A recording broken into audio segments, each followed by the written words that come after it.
Okay, so these are the actual two resources which I want to actually share. So the first thing is the font peer website, right, which you can access in the link below. You can actually look for a font that you like, and then this website will find a font that will match with your font.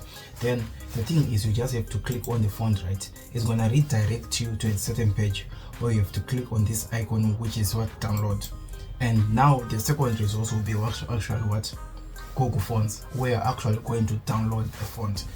So you need to make sure that you have Winrar. So you click on it, then actually what it says extract to the folder name, right, to a separate. Then I'm gonna open the folder, go to static, select all, then I'm gonna install.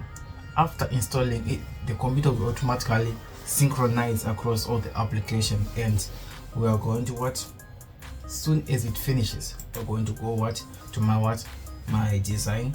So now that I'm in Adobe Illustrator, right, I'm gonna now search for the font which I've just downloaded. I'm gonna call it beta.